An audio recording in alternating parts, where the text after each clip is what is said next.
Hello again, racing fans, and welcome to this edition of Commentator Smith's Comments.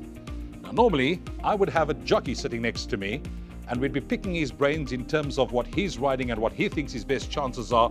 But unfortunately, due to the fact that we don't have any midweek racing down in the Western Cape, most of them had migrated up north to KwaZulu-Natal in preparation for this weekend's Grade 1 action at HWB Scottsville.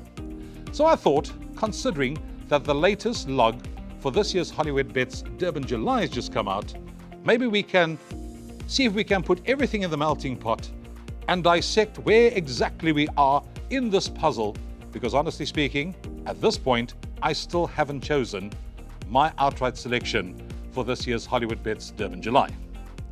Last weekend, we of course saw the running of the Daily News 2000. Normally, after that race, we'd get a clearer picture as far as the three-year-olds are concerned. Many people have written Pomp and Power off.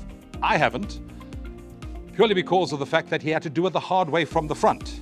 He got run out of it in the closing stages, and Safe Passage, as a result, had jumped to 4th position on the current log. He's also been priced up as favourite for this year's HWB Durban July. Another horse from that race that has also jumped on the log is a horse called Waterbury Lane. There's certainly a lot to like about him as well in the manner in which he finished off his race. Then there's the fear of the unknowns as well. Comedy Dung, Zapatalis, they'll be going into the July without us seeing them on the track again before that day. The likes of Jet Dark, Linebacker, and also Marina are nominated to run in next weekend's HWB Gold Challenge. That's when we'll see the older brigade in action, and that's when we'll get a clearer understanding of exactly where they are.